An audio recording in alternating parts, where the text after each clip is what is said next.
आया। तो क्या अल्लाह सिर्फ लोगों के मालिक है, रब लोगों के रब है और किसी का रब नहीं, सारी मखलूक का रब है। लेकिन यहाँ किसका जिक्र किया? अन्नास। किसका? क्यों अन्नास का जिक्र किया? तो लिखने वालों लिखा क्योंकि अशरफुल मखलूक और अशरफुल मखलूकात इंसान है। कौन है? अगर आपने आपको समझे ना कि बगैर ना ये खंजीर से भी बदतर है, अगर ना समझे, अगर समझे तो ये अशरफुल मखलूकात है। आपने ताज को संभाले तो रब अपनी रुबूबियत की निस्बत बतौर खास इंसान की तरफ करके बता रहा है सारी मखलूक का मैं रब हूं, लेकिन जिसे अशरफ बनाया है वो इंसान है, इसलिए अपनी रुबूबियत की निस्बत इंसान की तरफ कर रहा हूं। अब इसको भी आपने, और फिर 5 दफा, एक दफा रब्बिन्नास, आगे ज़मीर आ जाती, फिर ज़मीर आ जाती, लेकिन अल्लाह पाक बार बार नास अन्नास। नासो तुम तो समझो, तुम तो समझो कि रब तुमसे कितना प्यार करता है और लोगों को बताता है कि तुम्हारे साथ मेरा ताल्लुक क्या है, तुमने मैंने अजीम बनाया है तो अजीम बनो। कि तुम्हारा सूरत नास में 5 दफा जिक्र आया है, लोगों को कितनी दफा आया है? कभी इस तरह भी तो जुमा करो ना, रब कहे रब्बिन्नास, लोगों का रब, रब कहे मालिकिन नास, लोगों का मालिक, रब कहे इलाहिन्नास, लोगों का माबूद। रब कह रहा है, बार बार कह रहा है। इधर तो कोई दुनियादार कह रहे ऐसी अर्श से पहुंच जाने। तो जब रब कहे तो फिर समझना चाहिए मैं कहां पहुंचना चाहिए, लेकिन ताल्लुक कुरान से हो, फिर इसमें मजबूती आती है। अब बात, अब यहां देखें खालिक कायनात जल्ला वाला क्या फरमाता है, अंदाज देखो। मिन शर्रिल वसवासिल खन्नास, जिसके शर से, बहुत वसवसे डालने वाले के शर से, अल खन्नास, खन्नास कहते हैं पीछे हटने वाला, इसके शर से 2 जिक्र फरमाए यहां, जिन्नों में से भी और इंसानों में से भी। यानी ये जो वसवसा डालता है सिर्फ शैतान नहीं डालता, सिर्फ जिन ही नहीं डालता, इंसान भी डालता है। यहां दोनों का, एक है शैतान, एक है खन्नास। जरा क्या कहा? एक शैतान और एक खन्नास। खन्नास जो है ना, ये आपके दिल के ऊपर बैठ जाता है। किसके ऊपर बैठता है? इसकी चोंच लगाता है, यहां चोंच लगाता है, मुंह में दिल ले लेता है, ये खन्नास है। हज़रत अब्दुल्लाह बिन अब्बास फरमाते हैं जो भी पैदा होता है अल्लाह पाक उसके साथ वसवास पैदा करता है, उसके पैदा करता है, वसवास को पैदा करता है। वो जो वसवास है ये वसवसे डालता है, लेकिन ये क्या करता है, इसकी चोंच भी होती है, ये दिल को जो है ना अपने मुंह में ले लेता है। जब बंदा गाफिल होता है ये वसवसा डाल देता है, और जब वो अल्लाह को याद करता है तो ये जो है ना दिल को छोड़ के पीछे हो जाता है, रहता उधर ही है, पीछे हट जाता है। जो ही अल्लाह से गाफिल होता है फिर ये आ जाता है ऊपर, वसवसा डालता है। तो जब ये जिक्र करता रहता है फिर ये दूर ही रहता है, इसलिए कहते पीछे हटने वाला। क्या ये एक तफसीर है, पीछे हटने वाला। लेकिन मैंने एक गुफ्तगू पढ़ी, मुझे बड़ा लुत्फ आया। अगरचे थोड़ी सी गिरफ्त हो सकती है, लेकिन ज़ौक़ के दबाव से उसे भी पसंद किया जाता है। क्योंकि इब्ने ज़ैद हैं, वो कहते हैं कि एक तो है शैतान इंस, एक है शैतान जिन। एक इंसान का शैतान है और एक जिन का शैतान है। जब रब भी फरमाता शयातीन अल इंस वल जिन, कि अल्लाह पाक ने नबी के दुश्मन इंसान के शैतान भी बनाए हैं और शैतान जिन के शैतान भी बनाए हैं। यानी नबी के दुश्मन 2 शैतान हैं, एक जिन और एक इंसान, और इंसान को भी अल्लाह ने शैतान फरमाया। इसलिए लिखा उन्होंने कि जो बुराई की तरफ माइल करे, किसकी तरफ? गुनाह की तरफ माइल करे, वो भी शैतान है। क्योंकि शैतान का काम ही है कि बुराई की तरफ माइल करना। तो जो ये काम करेगा उसे शैतान कह सकते हैं, उसे क्या कह सकते हैं?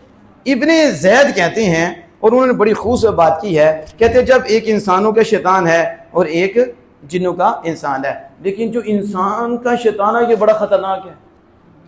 क्या कहते हैं ये इस पे मैं बात मुकम्मल करूंगा अगली दफा इंशाअल्लाह, हम इसको मजीद आगे करेंगे। कहते बहुत खतरनाक है, इतना जिन का शैतान खतरनाक नहीं है जितना इंसान का शैतान खतरनाक है। कहते हैं कि जिन का शैतान तो वसवसा डालता है ना, ये क्या करता है, ये वसवसा डाल के ना पीछे हटता है, ये खन्नास है और ये मौके का इंतजार करता है, बार बार वसवसे नहीं डालता, मौका देख के काम करता है। क्या करता है? और फिर इसका हमला बड़ा सख्त है। इसलिए कुरान और हदीस पढ़ो। शैतान की मुजम्मत आई है ना, आई है कि नहीं? तो मुनाफिकीन की कितनी आई है। इसे मेरे इमाम अहले सुन्नत मुजद्दिद दीन व मिल्लत अश-शाह अहमद रज़ा हाफ़िज़ बरेलवी फरमाते हैं कि ज़ाहिरी काफिर, खुला काफिर, उसका मफ़हूम ये हजार उनकी सोबत इतनी खतरनाक नहीं है जितनी छुपे काफिर मुनाफिक की सोबत खतरनाक है। क्योंकि ये कलमा पढ़ के तुम्हारे ईमान पे हमला करता है, तुम समझते हो ये मोमिन है। तो ये जो शैतान है ना, ये खन्नास, ये उस शैतान से भी खतरनाक है। उन्होंने कैसे बात की आपको पता है? शैतान का तख्त कहाँ लगता है? समंदर के ऊपर लगता है। किसके ऊपर लगता है? और ये अपने बुलूंगरे भेजता है, चमचे भेजता है, चेले भेजता है, जाओ कार्रवाई करो। रात को आके नतीजा बताते हैं, रिजल्ट बताते हैं, इसको गुमराह किया, इसको फेरा, इनकी लड़ाई करा दी, हमने तमाशा बना दिया, उधर रब से दूर कर दिया, हमने फित्नों में डाला। लेकिन मस्जिद में जब अजान होती है ना, तो ये जितने भी नशरियात वाले हैं ना, ये बाहर ही रह जाते हैं। जितने भी नशरियात वाले हैं ये कहाँ रह जाते हैं? बाहर रह जाते हैं। इनका अपने अब्बा जी से वो पैगाम का ताल्लुक ख़त्म हो जाता है, क्योंकि मस्जिद का पैगाम वहाँ नहीं पहुँचता कि मस्जिद में किस किस को गुमराह किया। तो हदीस पाक में आता है जब अजान दी जाती है, शैतान हवा खारिज करते करते भागता है, शैतान की हवा निकल जाती है, तो शयातीन भागते हैं। जब अजान होती है मकाम रोहा तक शैतान पहुँच जाता है। अभी ये सुन्नत मुस्तफ़ा है और अल्लाह का नाम लिया है, तो शैतान की हवा भी निकल गई है और शैतान इतनी दूर पहुंच गया, तो फिर गुमराह कैसे मस्जिद में कर रहा है? शरारतें मस्जिद में क्यों होती हैं? फिर ये शरारतें कैसे होती हैं, कैसे गुमराही होती हैं? आप तो उसका मरकज तक जो नशरियात थी वो तो मुनक़ती हो गई, ख़त्म हो गई। मस्जिद और पीछे मेन पे अब वो ताल्लुक नहीं है, तो फिर कैसे गुमराही होती है? कहा फिर वो इंसान का शैतान आता है मस्जिद में। किसका आता है? तो फिर नशरियात बहाल होती हैं। क्या होती हैं? और ये फिर आके ये नमाज से नहीं रोकता। ये इंसान का जो शैतान है ये नमाज से नहीं रोकता, ये रोज़े से भी नहीं रोकता। रोज़े से भी जो बातिनी ये जिन का शैतान है, ये कहेगा रोज़ा ना रख, तकलीफ होगी, भूख लगेगी, प्यास की शिद्दत है, ना रख। ये मानकर इतने करेगा गुनाहगार हो जाएगा और खाए पिएगा। क्या करेगा? खाए पिएगा। लेकिन जो इंसान का शैतान है ना, ये कहेगा रोज़ा रख, क्या कर, लेकिन 2-4 दिन पहले खोल नहीं। क्या करना है? और शैतानी फैलानी है इसने। फिर भी नेट पे आके कहना है ये कहाँ से साबित है? समझ आ रही? सहरी अजान हो रही है, खाना खाते जाओ, खाना। वो कहेगा रोज़ा न रखो, ये कहे रखो लेकिन सहरी टाइम खाओ। ये इंसान का शैतान इतना खतरनाक है कि ये वो मेहनत भी करवाता है, तकलीफ भी होती है, मिलता भी कुछ नहीं है। दूसरी तरफ खाना पीना तो मिलता ही है, अगरचे वो आखिरत खराब करता है, लेकिन दुनिया तो मिलती है, खाना भी मिलता है, पानी भी मिलता है, दूसरी चीज। ये ऐसा शैतान है, ना खाना ना पानी ना रब, ना दीन ना दुनिया। समझ आइए कि नहीं? अब मैं इसकी और तफसीर करूं तो बड़ी आगे जाएगी। इसे ये गुमराह ज्यादा करता है, शैतान इसके जरिए बंदों को बांधता है, तबाही करता है। आप देख लो शुरू से लेके अब तक सबसे ज्यादा जिसने नुकसान दिया है वो वही है जो इंसानी सूरत में शैतान था। रसूलुल्लाह सल्लल्लाहु अलैहि वसल्लम की सारी जिंदगी आपके सामने, वक्त नहीं मेरे पास कि इसमें खोलूं। उसके बाद सहाबा की जिंदगी पढ़ के देखें, ये पास बैठे हुए कानपूसियां करते जाके उधर, और इधर बैठ के कहते तुम्हारे, काफरों के साथ कहते तुम्हारे। रब कहता मुज़ब्ज़बीना बैन ज़ालिक, ना इधर के ना उधर के। इनको तो सिर्फ खाना चाहिए, इन्हें तो शोहरत माल चाहिए, इन्हें अपनी जात की हिफाजत चाहिए, इनको शादियां दुनिया ये चाहिए। इन कुत्तों को ना रब से है ना रब के मुस्तफा से है, लेकिन मुनाफिक बने बैठे हैं और सोबत ऐसी है कि दूसरों को भी हलाक करती है। ये इंसानों का शैतान बड़ा खतरनाक है। वो कमीदा इसके ऊपर ही हम मजीद इसकी वजाहत भी करेंगे। तो जो मैं अर्ज कर रहा था कि अल्लाह पाक फरमाता है शैतानों का, एक जिन्नों का शैतान है और दोनों से मेरी पनाह मांगो, मेरी हिफाजत मांगो। इसलिए भी दुआ है अल्लाहुम्मा इन्ना नजअलुका फी नुहूरिहिम व नऊज़ु बिका मिन शुरूरिहिम। ये इंसानों का शर है, हमारी मदद फरमाना मालिक इंसानों के शर से। किसके शर से? तो आखिरी बात इस पे सिर्फ 5-7 मिनट मामून तारी साहब आए हुए हैं, बड़ी खूबसूरत ये स्पीचिंग भी करते हैं, तो इनसे हम 5-7 मिनट सुनेंगे और फिर इंशाअल्लाह ताला उसके बाद हम दुआ करेंगे। इसमें जो सूरतुल नास है और सूरतुल फलक है, सूरतुल फलक में आप देखिए तो वमिन शर्रि गासिकिन इज़ा वक़ब भी है, वमिन शर्रि नफ़्फ़ाथाति फ़िल उक़द भी है, वमिन शर्रि हासिदिन इज़ा हसद भी है कि अल्लाह पाक ने फरमाया कि जब ये अंधेरी छा जाए तो इससे भी मेरी पनाह मांगो, और जब हासिद हसद करे तो उसके शर से भी मेरी पनाह मांगो, और जब ये जादू करनी या जादू करने वालियाँ ये औरतें जब जादू करें तो इनके जादू से भी, इनके शर से मेरी पनाह मांगो। लेकिन ये ज़ाहरी शर हैं, इनका ताल्लुक जिस्म के साथ है। किसके साथ है?